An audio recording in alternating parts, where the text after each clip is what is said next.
Hi, I'm Evi from Ballet Lovers blog. Today I'm talking to Valentino Zucchetti. You started your choreographic career at the age of 25. No, actually, 16. 16. Oh, and you already won some awards. Please tell us about your experience. Well, we are very fortunate here at the Royal Ballet School. They have a very good program to support upcoming choreographers. So I started when I was 16 back in the Royal Ballet School. We have like a little choreographic competition every year, and I just thought I would have a go. They're very encouraging, for you to have a go, and they give you dancers, they give you time, and they give you the opportunity to choreograph. And I've entered this little school competition, and I won it. Wow. Completely surprised. Like I That had no was- idea. I had no idea I could choreograph. That sort of win gave me the confidence to say, okay, well, there's something there. Then in school, I started choreographing little variations for competitions and little pas de deux for some of my friends, and then I went to Zurich and Oslo, and my choreographic experience sort of stopped a bit because there weren't opportunities to choreograph. They didn't really have choreographic workshops in the ballet companies at the time. Can you learn the art of choreography? I think you need to have an intuition. Yeah. I don't think you can learn choreography if you don't have it intuitively in you.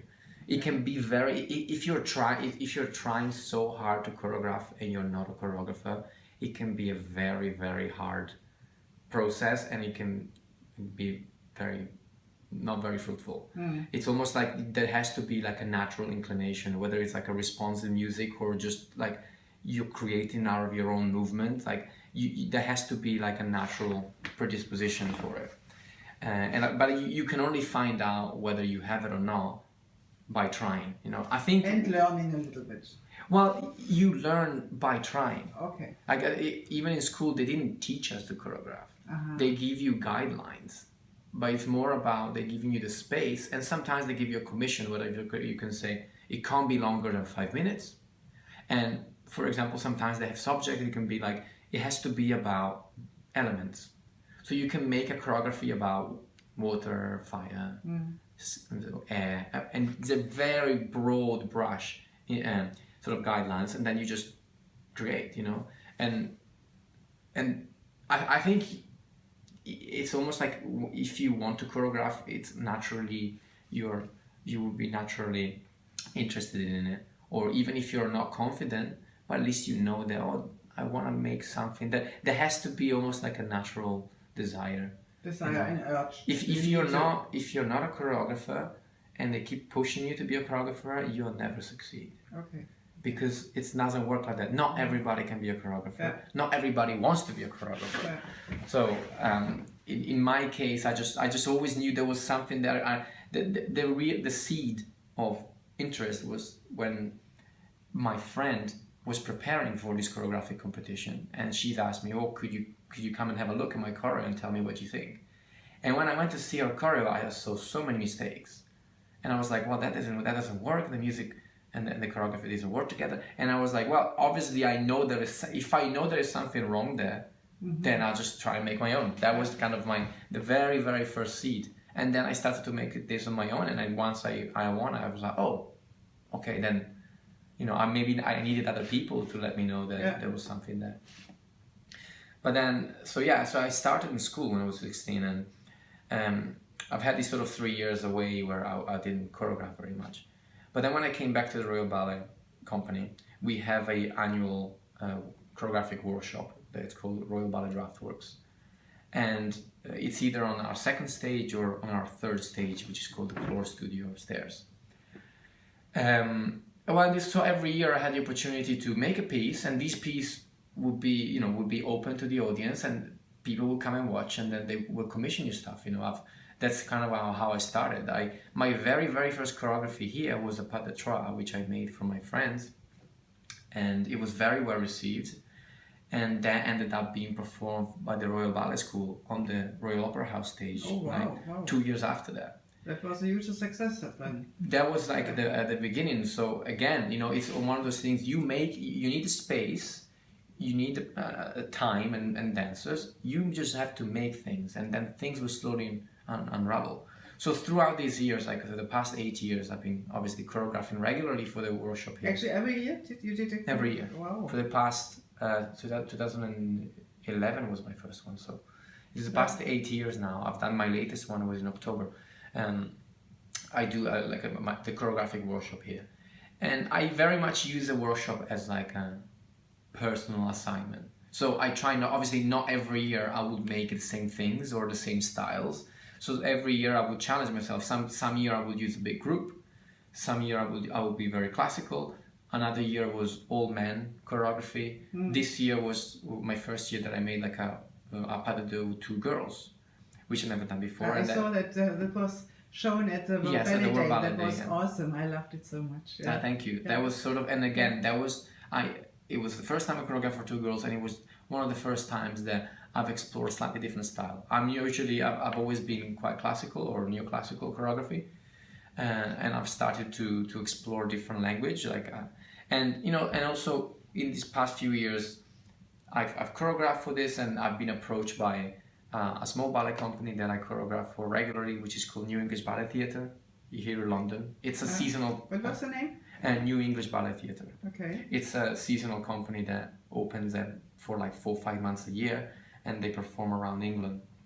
I've choreographed for them, and I'm actually an associate choreographer with that company. Wow. The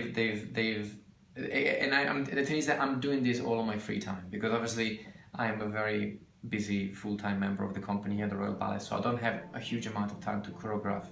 And this is why I find it really hard to choreograph abroad, because I would have to take time off. Oh. And at the moment, I can't quite do that.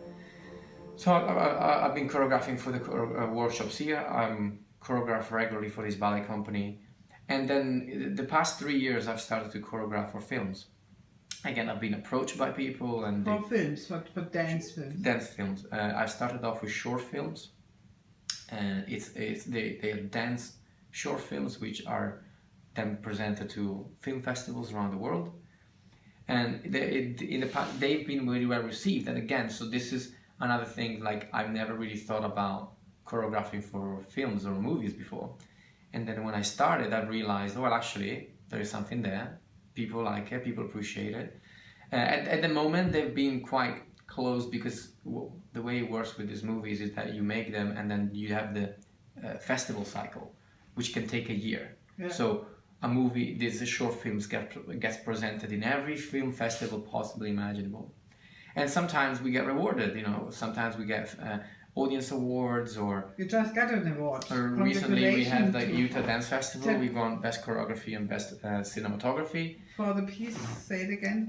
This was our second movie. Was called The Sun Is God, which was this trilogy of movies that we've done was about artists. So the first movie that we did was about Monet, and we shot it at the Monet Gardens. Oh wow! Yeah. Outside of Paris.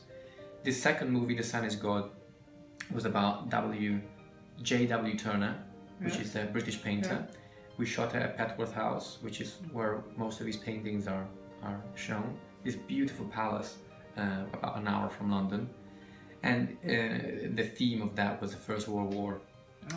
That's why when it was presented last year as part of the 100 years since the end of the First World War.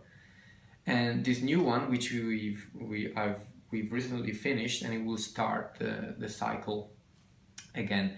It's about Rodin, the sculpture, the French sculpture, but more importantly, it's about Camille Claudel, which was Rodin's lover and sort of famous sculptor in her own right, and not really valued at the time. So we kind of that's kind of the premises. And Now, then you're talking about me, who is involved? we have a small team, so it's me, I'm the choreographer. There is this photographer, director, she's called Alice Pennyfather. Mm-hmm. And then we have various producers depending on the movie. And I think not many people have been able to see these movies because they are in this festival cycle. We are shortly we're going to bundle them together and hopefully make a DVD or make like a way for the people to see them, because a lot of people keep asking me about these movies, because I regularly receive prizes or mentions about these movies by film festivals or film critics, but not many people have seen them yet. Yeah, I try to find it, your new one. Yeah, it's impossible. So we are still working on what's the best way to release them to the audience. But soon they will be released all three together. Wow, yeah. As like as a bundle, and hopefully a lot of people. Okay.